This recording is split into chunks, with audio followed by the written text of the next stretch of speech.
Welcome guys, Jack here from Ginger Bets, and this week I'm previewing the New Orleans Zurich Classic taking place at TPC Louisiana exclusively for sportspub.com, and in this video it is a more detailed in-depth dive into the course, the key skill sets required and those all-important outright selections. But before I get into this week's breakdown, may I encourage you, if you're new to these videos, new to sportspub.com, then head over there straight after this short video, because there you're going to find details on how to register for the full Ginger Bets Golf Betting Insights weekly package. This has got your golf needs covered every single week. Thanks to sportspub.com, you can get access to my best outsiders to consider, best outright selections, top 20 predictions, and it doesn't stop there. We've got the 3-ball action and the weekend 2-ball action, plus, like I say, a full detailed breakdown of the course, the key skill sets required, and loads of other ginger nuggets to help you with your golf betting, to save you time, to make you more informed, and to give you an edge over the bookmakers each and every week. But like I said, in this video, it is a detailed breakdown of the course, the key skill sets required, and those all-important outright selections. Let's get to it with this week's course. TPC Louisiana. Well, the TPC courses, traditionally, they're quite easy on the players, but not this one. This is a Pete Dye design course, par 72, circa 7,450 yards from the tips. 4 par 5s, 4 par 3s, and the rest made up of a standard layout par 4s. It's going to make for some entertaining golf and the perfect venue for this type of format. Which brings me on to it. This week, we're playing a team format. This is very rare on the PGA Tour. Just the once a year does this happen. This is the 5th time we've had it hosted at TPC Louisiana. And for those of you who are new, let me tell you what's coming your way. On Thursday, we're going to have 4-ball action. This is where both players in each team play their respective ball, and the best score of the 2 players counts on the scorecard.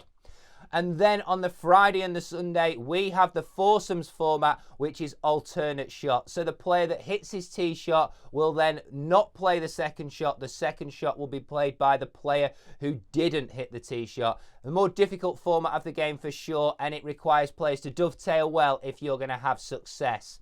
So that's the course, that's the par, and that's the format for the week. Let's have a look at some of the skill sets that are going to be required to lift that trophy come Sunday night.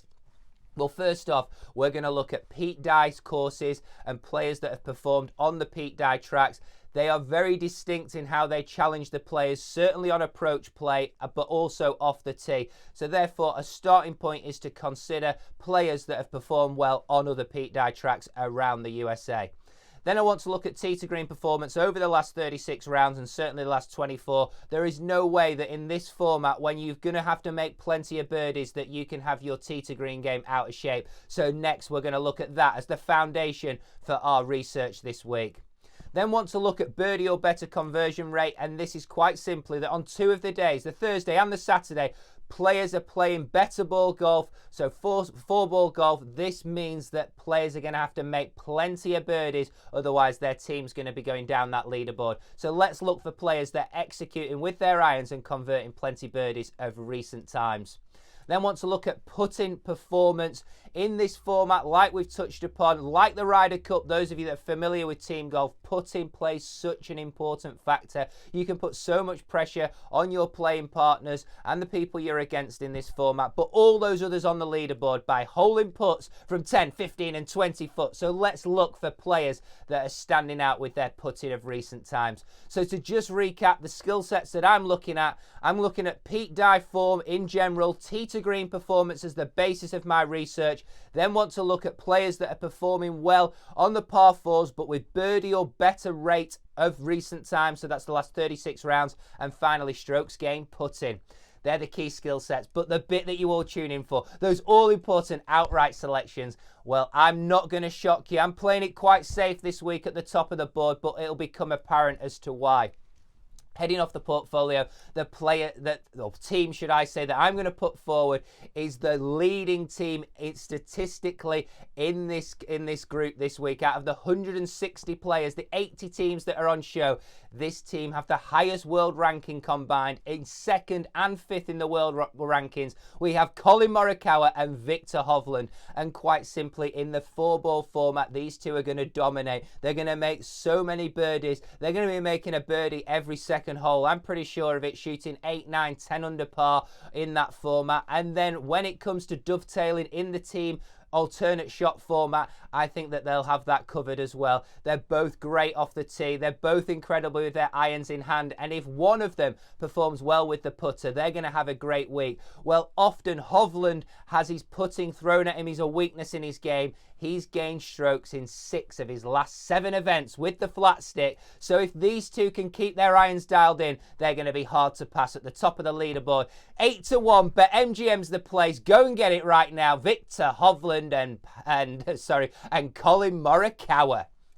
Second up then is another team towards the top of the leaderboard, playing some of the hottest golf in the game right now. We've got Sam Burns and Billy Horschel. Billy Horschel in strokes gained across the board. This is looking at off the tee, approach play, around the green and putting. Strokes gained total, he ranks 7th in the whole of this field over the last 36 rounds. And then we've got Sam Burns, who's won 3 times over the last 12 months on tour.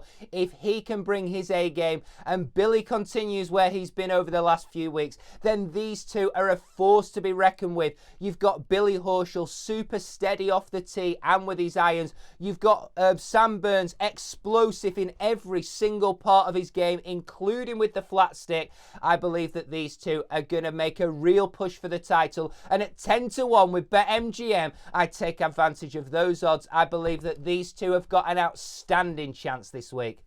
And last but not least, rounding out the portfolio for the week is 2 people from Canada that again are playing some fantastic golf right now. They're available at a huge 50-1. That's right, 50-1 with BetMGM.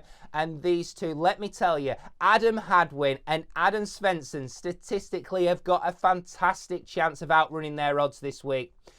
Svensson playing some of the best golf for his career in terms of approach play, which is key to making birdies. He's gained strokes on the field in 6 of his last 7 events worldwide. He comes in here in very hot form. He's a birdie-making machine, and I'm also putting these guys up for first-round leaders. So if you're going to head over to the sportspub.com site, you'll see all these extra picks and extra details and little ginger nuggets that are available to you each and every week. But I'm also giving you a little snippet tonight. They are through to the first round leader portfolio, and they will be heading that for me on day 1. Adam Hadwin, he is in the form of his life too. 3 top 10s in his last 4 events worldwide, gaining strokes in all the key areas. That strokes gained, tee to green, approach play, and around the green. If these two can play well on day 1, get off to a hot start, I think they're going to hang around come the weekend. So for me, they're going to be the 3rd and final selection of my portfolio this week. They're also a top 20 pick for those of that are interested. So they are high on my priority list this week. Top 20 pick, first round leader pick, and in the main outright selections pick, you've got to fancy Hadwin and Svensson to make a push for the title.